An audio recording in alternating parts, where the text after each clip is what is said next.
Seigneur, je bénis ton nom, je glorifie ton nom pour ta grâce. Merci pour ce temps que tu nous permets encore de passer dans ta présence. Père, nous sommes véritablement bénis. On ne pourra jamais le dire assez. Père, nous avons cette opportunité et nous avons ce courage et nous avons ce temps. Nous avons été dans cette occasion encore de nous adresser à toi. Et surtout, nous avons cette occasion de nous laisser, asseoir à tes pieds et écouter ta parole.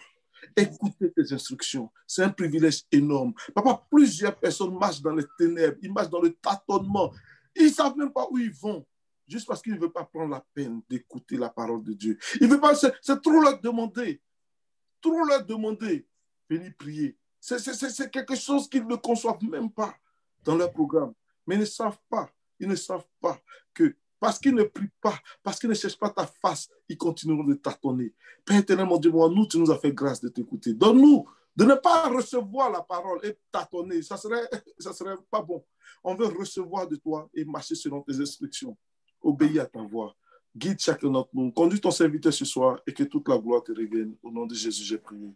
Amen. Amen. Amen. Pasteur Timothée, tu as la parole. Alléluia, alléluia. J'aimerais qu'on acclame le Seigneur Jésus. C'est le puissant guerrier. C'est celui qui Alléluia, alléluia. nous protège comme la lumière de ses yeux. Il est le roi des rois, il est le Seigneur des seigneurs. C'est celui-là qui est le grand bouclier. Au nom de Jésus. Au nom de Jésus. Au nom de Jésus. Il est le roi des rois. Seigneur, tu es le roi des rois. Le Seigneur des seigneurs, le Panier des âmes, le combat, pour nous chaque jour. Oh oui, brise toute attaque de l'ennemi dans nos vies. Éternel, que ton nom soit glorifié. Toi, le roi des rois. Alléluia. En tout cas, l'Esprit de Dieu est un. L'Esprit de Dieu est un. Parce que le message que le Seigneur a mis dans mon cœur, il m'a dit Psaume 118. Et le Psaume 118, c'est un psaume de combat. C'est un psaume de combat. Mais le titre du message de Jésus, c'est Psaume 118, verset 13. Tu me poussais pour me faire tomber, mais l'Éternel m'a secouru. Important. Alléluia. Tomber, mais l'Éternel m'a secouru.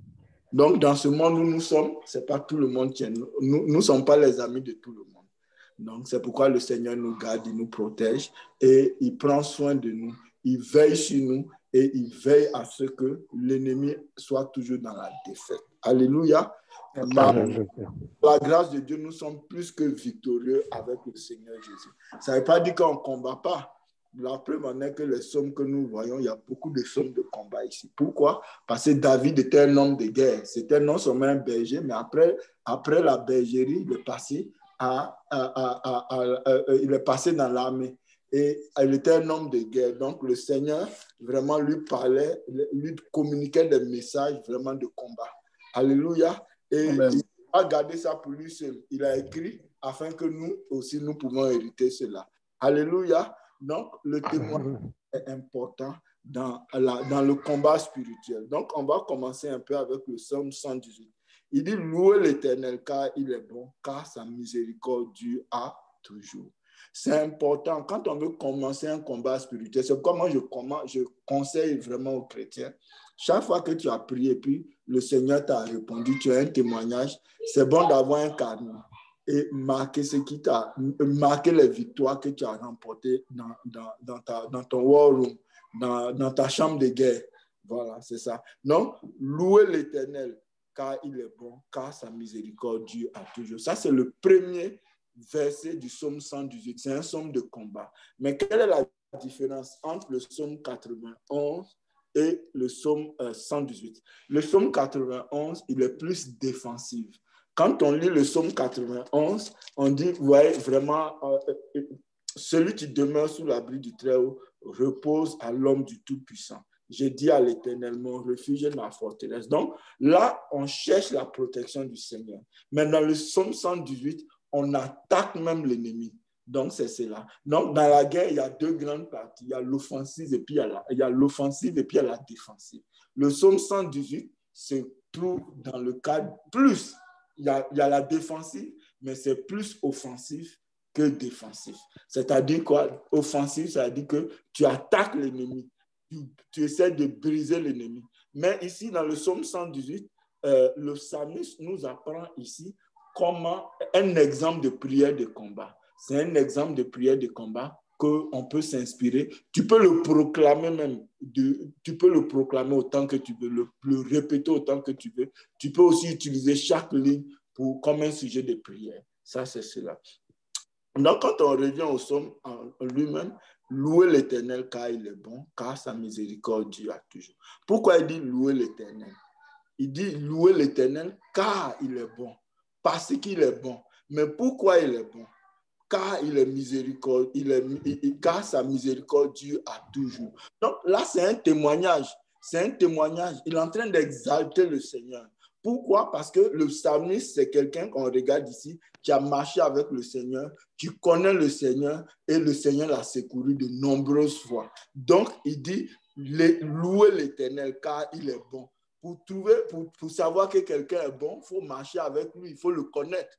Donc, c'est important. Donc, avant de se livrer à un combat spirituel, c'est bon de connaître sur ton Dieu. Ses modes, comment il opère, c'est ça. On ne peut pas aller dans un combat spirituel chargé de péché. C'est de gros trucs comme ça dans notre défense. Ce n'est pas bon.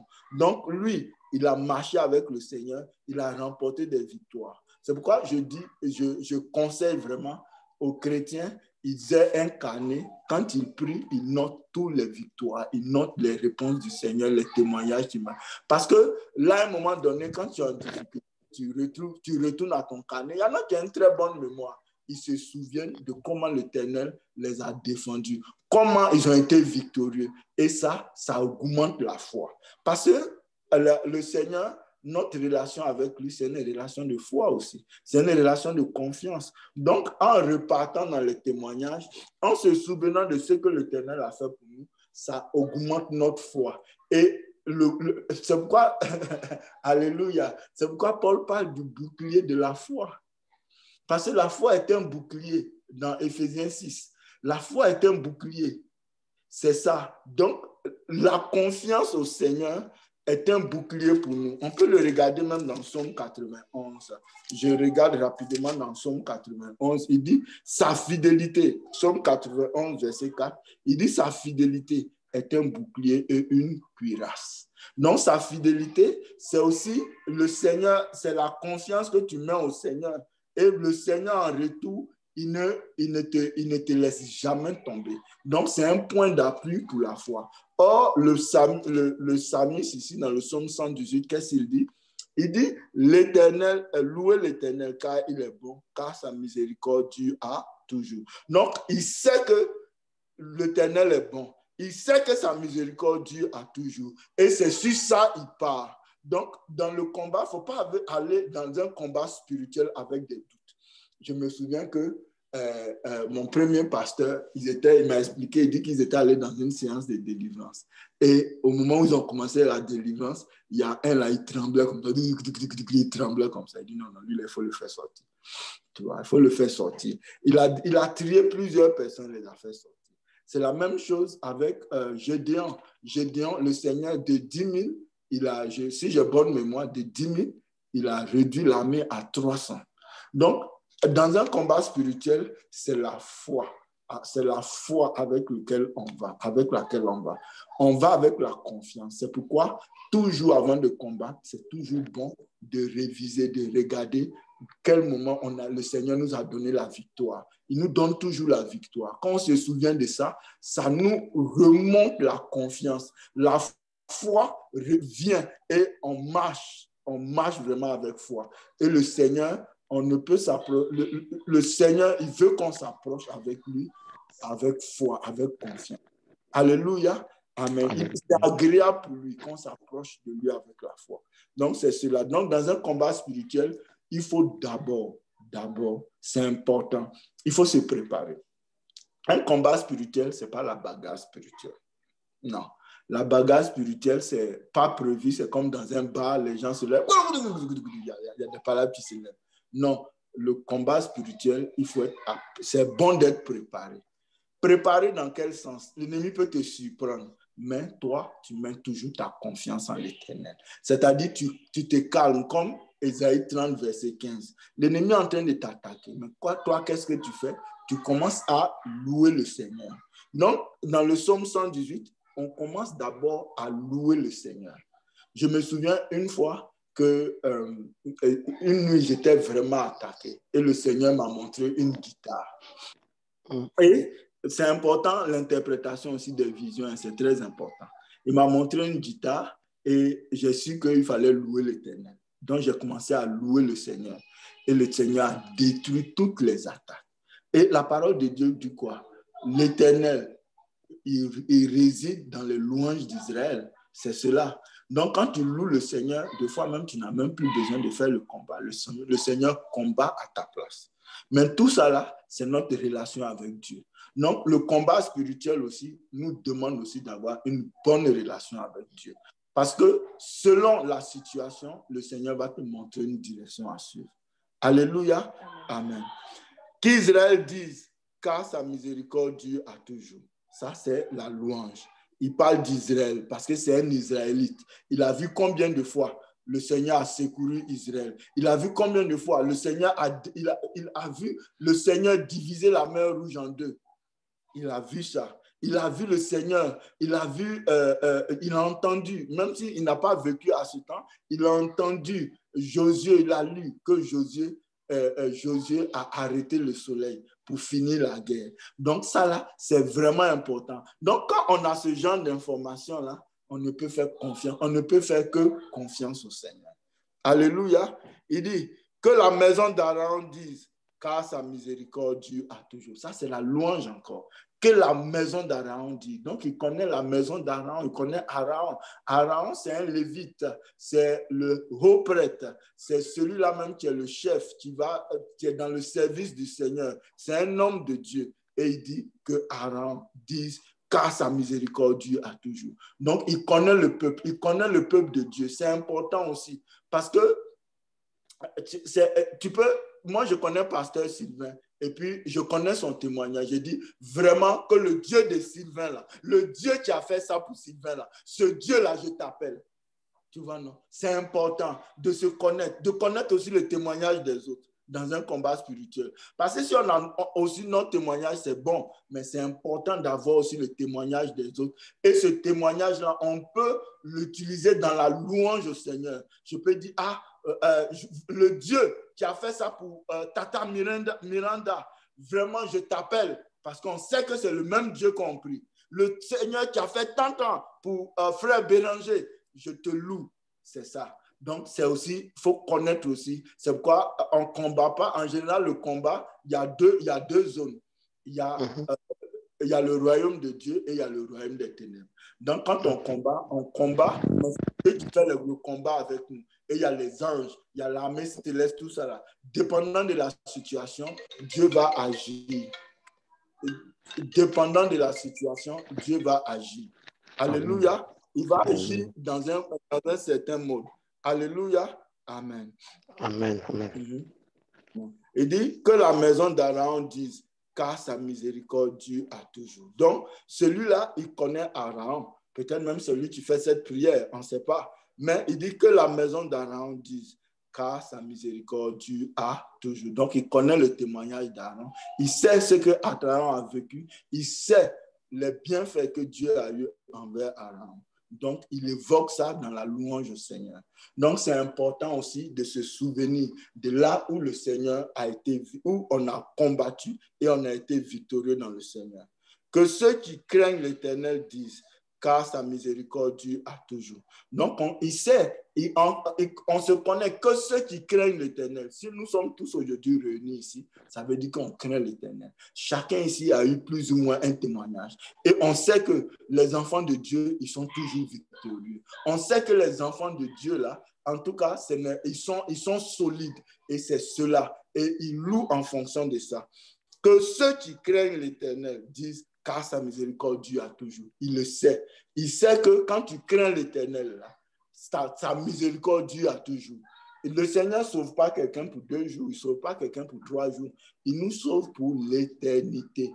Il ne nous sauve pas pour 2 jours. Il nous a créés pour l'éternité. Mais par le péché d'Adam, nous sommes morts en Adam, mais nous sommes ressuscités en Christ. C'est cela. Donc, c'est important de comprendre aussi, de connaître, quand on rentre dans le combat spirituel, de connaître notre relation, d'évoquer aussi les bienfaits de Dieu, les témoignages, on peut évoquer aussi les témoignages autour de nous, on peut évoquer aussi les témoignages de l'Église et on connaît, on sait, quand on est chrétien, on marche avec le Seigneur, on sait que quand tu mets ta confiance en l'Éternel, il te défend, il te déçoit jamais. Comme dit le psaume 25, verset 3. Le psaume 25, verset 3 dit, ceux qui mettent leur confiance en l'Éternel ne sont jamais confondus. Alléluia. Amen. Donc, il faut le savoir que quand tu vas en combat contre l'ennemi, tu ne seras jamais confondu. Amen. Tu ne seras jamais confondu. Tu auras toujours la victoire. Amen. Mais ce que le Seigneur me dit aussi, que maintenant, ce qu'il me dit, quand tu vas aller aussi en combat, c'est bon aussi de visiter tes gardes, de visiter tes choses. Je ne connais pas exactement le passage, mais l'Éternel dit dans un des versets, il dit, l'Éternel, il visite, il fait la revue de l'armée qui doit combattre. Donc, quand tu dois combattre, il faut faire ta revue. C'est-à-dire que c'est important avant de rentrer dans un combat, de rentrer aussi en confession, de se confesser. Il faut boucher les trous d'entrée. Il faut te confesser devant Dieu. Il faut aller vraiment clean. C'est aussi la crainte de Dieu. Parce que tu ne peux pas aller en combat avec l'ennemi et puis être en désaccord avec le Seigneur. Amos 3.3 dit, 2 personnes peuvent-ils marcher ensemble sans être d'accord. Mais c'est cela. Quand tu veux que le Seigneur combatte pour toi, d'abord, il faut t'assurer que tu marches avec le Seigneur, c'est important. Donc, c'est important la confession avant de commencer les combats spirituels. Ce n'est pas toujours le cas. C'est le Seigneur qui nous dit, mais ça, c'est ce que je viens de recevoir de la part du Seigneur, que c'est bon aussi de faire. Ce n'est pas une formule. Moi, je ne suis pas dans les formules. Quand on parle de formule, là, ça devient la magie. Parce que Dieu, ce n'est pas un Dieu de formule. C'est un Dieu de relation avec nous. C'est notre papa et il y a une relation qu'il entretient avec nous. Et c'est cette relation que nous avons gardée. Des fois, on lui cause du tort, on doit lui demander pardon. Des fois, il nous donne des cadeaux, on doit le remercier. On doit savoir, on doit toujours lire la parole de Dieu qui est le miroir, notre miroir, et afin que nous sachions que nous, dans le miroir, on n'est pas trop laid, mais on est vraiment bien. En confessant nos péchés, ça nous met en accord avec le Seigneur pour être sûr que vraiment, quand on combat avec le Seigneur. Alléluia. Amen. Alléluia. Amen. Amen. Il dit, du sein de la détresse, j'ai invoqué l'Éternel. L'Éternel m'a exaucé, m'a mis au large.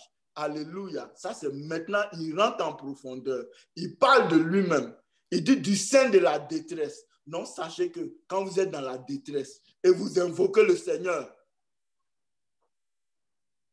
il va vous exaucer et il va vous mettre au large. Et ça, c'est lui son témoignage. Est-ce que tu as un témoignage? Il faut évoquer ça. Il faut penser à cela. Il faut penser à cela. C'est important. Moi, je me souviens que quand je suis arrivé à Long Island ici, au début, pour trouver un appartement, c'était dur parce que d'abord, il fallait payer les appartements, c'est autour de $2,500. Puis, il fallait d'abord payer 2 mois d'avance. Et puis, il faut passer par un agent. Et puis, l'agent, tu lui donnes 2,500. Et puis, sans compter les petites choses à côté. Donc, finalement, ça fait au moins 7,500 avant de rentrer dans un appartement. C'était pas facile. Et un soir, je suis arrivé à la maison. J'étais à la maison. Puis, il y a une joie qui m'est venue. Une joie. Et puis, le Seigneur me disait, toi-même, là, quand tu allais en Suisse, là, est-ce que tu étais chrétien? Non. Est-ce que tu as dormi dehors? Tu n'étais pas chrétien. Tu n'avais pas de famille. Et puis, tu n'as pas dormi dehors. Ce n'est pas ici, là, vous allez dormir dehors. Non. Et le lendemain, le processus d'achat, de rentrer dans la maison s'est déclenché. Ruth a trouvé quelqu'un à Bayshore ici. Et la dame, on n'avait pas besoin de lui donner l'agence, on n'avait pas besoin de lui donner 2,500 parce qu'elle travaille pour la compagnie même qui fait la location. Donc, finalement, on a fait quoi? C'était 1 mois, 2 mois, 1 mois et demi, là. Non, les cours ont été coupés vraiment, vraiment. Et quand on est arrivé, avant même de rentrer dans la maison, j'ai prié d'abord. Puis le Seigneur m'a montré qu'il y avait des choses dans la maison. Et vraiment, le Seigneur a combattu pour moi pour nettoyer les choses dans la maison. Et quand on est arrivé au début aussi, il y avait un esprit qui bougeait un peu dans la maison. On sentait dans les bruits dans la cuisine, là. Mais le Seigneur a fait le nettoyage. Donc, c'est cela. Donc, le Seigneur, en pensant à ce que vous avez fait ensemble, en pensant à ce que les témoignages de quelqu'un d'autre ou de toi, ça te donne la force, ça te donne le courage de continuer à bombarder. Alléluia. Amen. Alléluia. L'Éternel est pour moi, je ne crains rien. Que peuvent me faire des hommes? Alléluia. Que peuvent me faire des hommes? C'est ça. Ça dit, quand tu es dans le Seigneur, tu ne peux pas. Que peuvent te faire des hommes? Alléluia. Il faut connaître ton Dieu, c'est important. C'est une relation aussi. Est-ce que tu connais vraiment ton Dieu? C'est important. Quand tu montes dans l'avion, il n'y a plus rien. Tu ne penses pas que dans l'avion aussi, Dieu est Dieu dans l'avion ici. Tu es à quoi? 3 000, 5 000, 10 000 pieds d'altitude. Il est Dieu là-bas aussi. Je me souviens qu'une fois, je revenais de Santa Clara et j'ai prié tout le temps dans l'avion. Et arrivé aux abords de New York, il y avait quelque chose. Je priais. Le Seigneur m'a montré une vision. Il y avait quelque chose. Et vraiment, je me suis souvenu. Parce que quand tu es dans l'air, c'est une autre dimension. Les dimensions sont extraordinaires. À peine tu vois, tu ne peux même pas voir un homme. Mais est-ce que tu crois que Dieu a encore Dieu à cette altitude? Oui, il a encore Dieu. Il a encore Dieu. Il y a un témoignage même d'un pasteur aussi. L'avion devait s'écraser, mais il a prié. Il a commencé à chanter. Il a commencé à chanter, louer le Seigneur. Et les pilotes ont repris le contrôle de l'avion. On lui a donné 2 chèques blancs.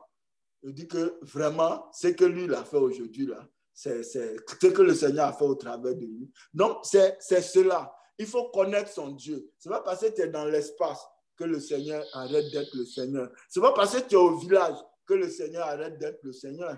Non, ce n'est pas ça. Les gens vont te parler de ouais, c'est ici, là. Les gens, ils sont sorciers, ils sont ceci, hein. Ils ont même fait du mal à un pasteur. Mais à combien de pasteurs ils ont fait du mal? À combien? Non, notre relation avec le Seigneur, c'est unique. C'est unique. On doit comprendre ça. Alléluia. L'Éternel est pour moi, je ne crains rien. Que peuvent me faire des hommes? Sachez que quand tu es avec l'Éternel, quand l'Éternel est pour toi, un homme ne peut rien te faire. Ils seront obligés, ils vont confesser que Jésus-Christ est Seigneur. Amen. Ils vont confesser que Jésus-Christ est Seigneur. Moi, souvent, bon, je vais parler de ça un peu. Souvent au travail, bon, comme en tant que, souvent, selon tes origines, bon, il y a un peu, des fois, il y a un peu de jeu de favoritisme là. Des fois, on ne veut pas me donner un travail. Je les regarde. Mais finalement, ils n'ont pas le choix. Ça vient. Il dit, tout genou fléchira. Tout genou fléchira au nom de Jésus. Tout langue confessera que Jésus est Seigneur. Alléluia. Toute langue confessera. Il ne veut pas te donner ça. C'est bon, tu le laisses seulement. Laisse le Seigneur faire. Ça va revenir à toi. Ils disent qu'ils pratiquent la sorcellerie, la magie noire. Regardez en Égypte, je vais vous dire, les fraternités ésotériques, là, comme la franc-maçonnerie et puis la Rose-Croix, leur base de connaissances, là, c'est en Égypte antique. C'est en Égypte antique. Mais regardez ce que Dieu a fait à Pharaon. Est-ce que vous croyez qu'il n'y a plus sorcier, il y a plus sorcier que Pharaon? Non. Dieu lui a montré avec les diplômes. Dieu l'a maté correctement. Il est même resté dans la mer Rouge. Donc, c'est pour te dire que si aujourd'hui des gens, ils veulent t'effrayer parce qu'ils font partie d'une certaine organisation, mon cher, Dieu, là, il a frappé Pharaon. Il a frappé ses magiciens. Il les a détruits. Et puis, c'est bon. Alléluia, alléluia. Donc, il n'y a pas quelqu'un qui peut se comparer à Dieu. Il n'y a pas quelqu'un. Il est le puissant guerrier. Il est le puissant guerrier. Alléluia. Amen. Donc, c'est ça. L'Éternel est mon secours et je me réjouis à la vue de mes ennemis. C'est ça. Et c'est ça. Il faut savoir que le Seigneur est ton secours. Comme dans le psaume 121. Il dit quoi? D'où me viendra le secours? Mais le secours me vient de l'Éternel. Il faut savoir qu'en tant qu'enfant de Dieu, ton secours, c'est le Seigneur. Ton secours, c'est l'Éternel. Et il ne t'abandonnera jamais. Il dit, si ta maman t'abandonnerait, moi, l'Éternel, je ne t'abandonnerai jamais. Et l'Éternel est fidèle. Il est fidèle. Il n'y a pas un démon de l'enfer qui va venir nous attaquer ici. Il n'y a pas un démon. Je n'aime pas parler de ces choses, mais je vais dire un témoignage. Une fois, j'étais couché.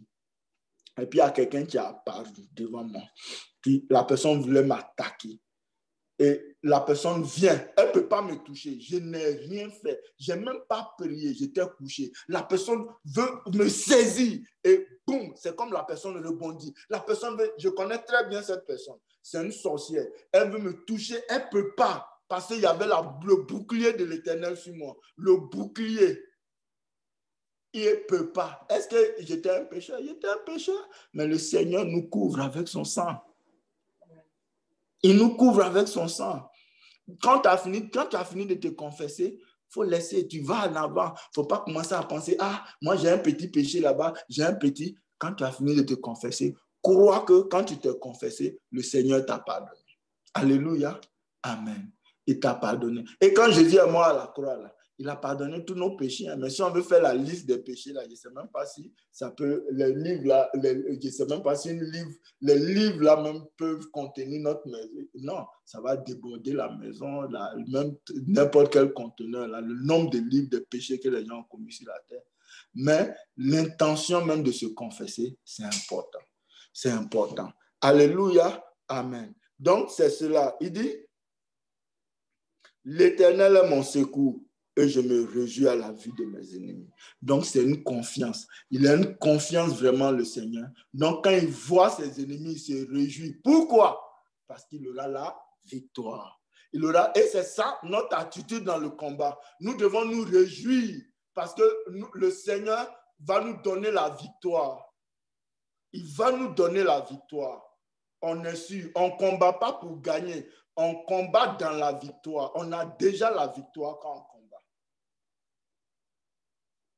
Alléluia. Amen. On a déjà la victoire quand on combat. Il y a plusieurs niveaux de combat. Il y a plusieurs sortes de combats. Mais ayez confiance en Dieu. C'est celui-là même qui va vous diriger dans le combat. C'est celui-là même qui va vous conduire dans le combat. Il va vous donner les mots pour combattre l'ennemi. Alléluia. Il dit, mieux vaut chercher un refuge en l'Éternel que de se confier à l'homme. Donc, c'est cela. Souvent, les gens ont des problèmes au travail en tant que chrétien. Tu ne vas pas aller te confier à quelqu'un qui n'est même pas chrétien. Tu vas te confier en qui? Ils vont te faire quoi? Ils vont augmenter les problèmes. Ils vont aller raconter leurs histoires. Quand on a un problème en tant qu'enfant de Dieu, on ne se confie pas en l'homme. Tu peux expliquer ton problème à un frère en Christ, oui. Mais pourquoi tu lui expliques le problème? C'est parce que tu as confiance au Seigneur. C'est parce que tu sais que le Seigneur peut l'utiliser.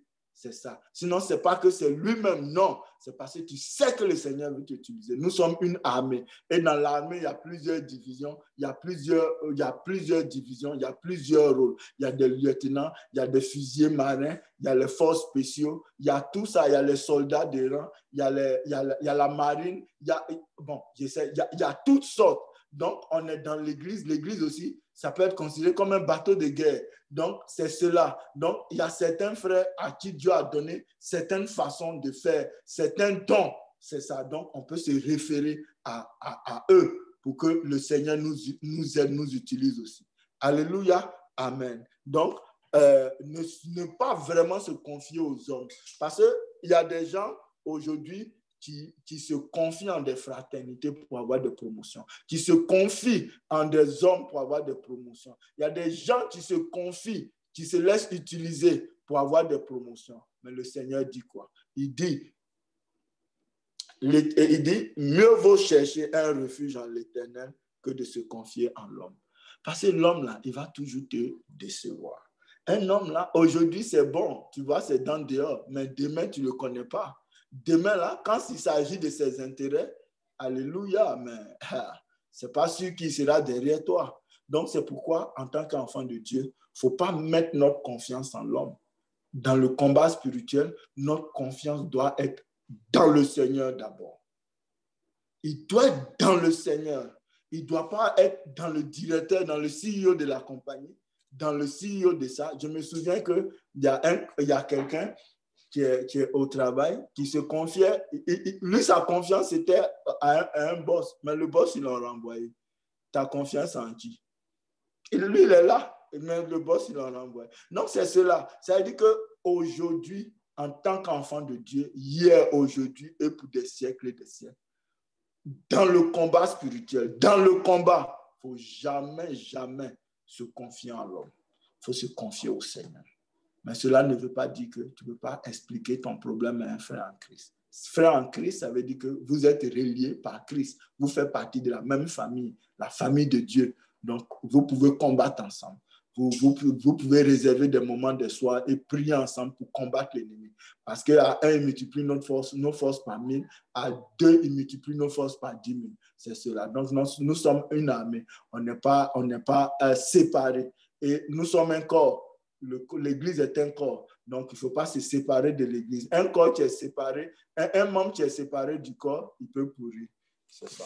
Donc, alléluia. Donc, ne soyez pas séparés du corps du Christ. Soyez toujours dans le corps du Christ afin que la vitamine, le sang parcourt aussi votre membre.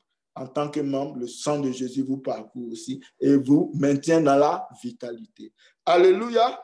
Amen. Il dit, mieux vaut chercher un refuge en l'Éternel que de se confier en l'homme. Mieux vaut chercher un refuge en l'Éternel que de se confier au grand. C'est ça.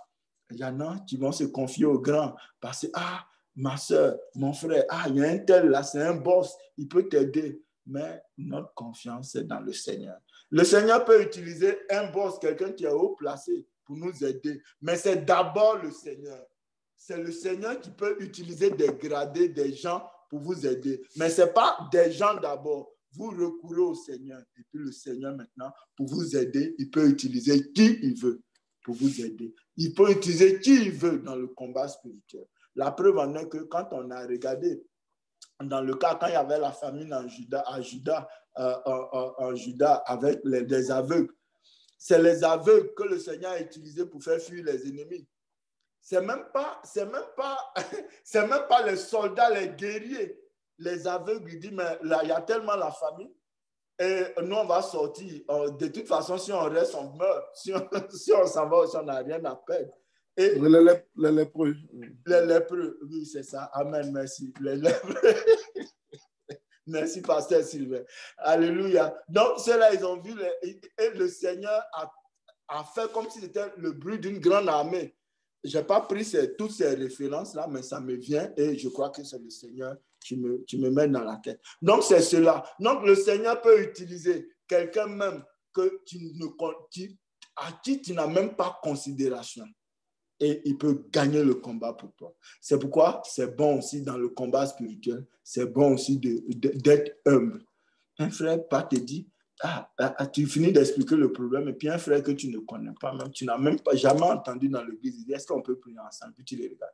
Toi-même, toi tu es qui? Est-ce qu'on ne t'a jamais entendu à l'église ici? C'est des choses comme ça, on ne fait pas. Parce que tu ne sais même pas ce que le Seigneur lui a dit pour qu'il vienne vers toi. C'est important. Donc, c'est cela. Il dit, mieux vaut chercher un refuge en l'Éternel que de se confier au grand. Toutes les nations m'environnaient. Au nom de l'Éternel, je les taille en pièces. Là, c'est maintenant la bataille commence. Donc, il finit de louer le Seigneur. Il finit de maintenant proclamer sa confiance au Seigneur. Il finit d'adorer le Seigneur. Maintenant, le combat commence. Il dit, toutes les nations m'environnaient. Au nom de l'Éternel, je les taille en pièces. Elles m'environnaient comme des abeilles. Elles s'éteignent comme un feu de pile. Au nom de l'Éternel, je les taille en pièces. Elles m'environnaient comme des abeilles. Elles s'éteignent comme un feu de pile. Au nom de l'Éternel, je les taille en pièces. Donc ça, c'est maintenant le combat. Et on taille en pièces comment? On taille en pièces avec l'épée. Et notre épée, c'est la parole de Dieu. C'est la parole de Dieu. C'est l'épée du Saint-Esprit. Elle est très efficace. elle travaille fort. Donc, c'est là même le combat commence. Donc, c'est important. Ici, le psalmiste nous apprend une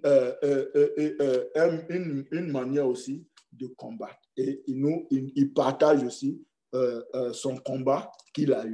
Donc, c'est là. Je ne vais pas aller plus loin, mais ce que je vous dis, ce qu'il dit, c'est réel. Toutes les nations m'environnaient. Au nom de l'Éternel, je les taille en pièces. Les nations là, qui l'environnaient, là, c'est les méchants, c'est les sorciers, c'est les satanistes. Quand ils viennent sous toi, ils viennent souvent sous forme de saints, sous forme de mouches. Ça, pour ceux qui ont les yeux pour voir, ils viennent sous forme de mouches, sous forme de saints. Et puis, c'est ça. Souvent, ils peuvent venir sous forme de n'importe quelle forme, là. Ils peuvent venir sous forme d'animal, là. Mais le Seigneur, il te donne l'épée pour les tailler en pièces. Elle m'environnait, m'enveloppait. Au nom de l'Éternel, je les taille en pièces. Donc, même quand l'ennemi t'environne, même quand il t'enveloppe, le Seigneur peut toujours te secourir. Même quand il t'enveloppe, tu vois combien, ça dit, dans la guerre, quand l'ennemi est rentré dans ton camp, la victoire est désespérée, hein? La victoire est désespérée. Mais là même, là, ce n'est même pas dans le camp. Il t'a enveloppé. Mais le Seigneur te permet toujours de te secourir. Et il te permet de tailler en pièces l'ennemi.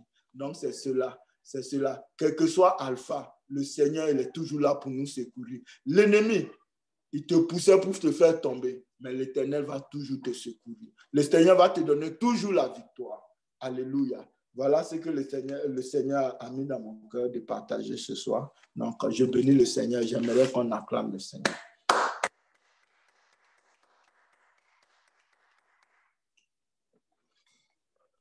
Alléluia. Gloire à Dieu, gloire à Dieu, gloire à Dieu. Le Seigneur est avec nous. Et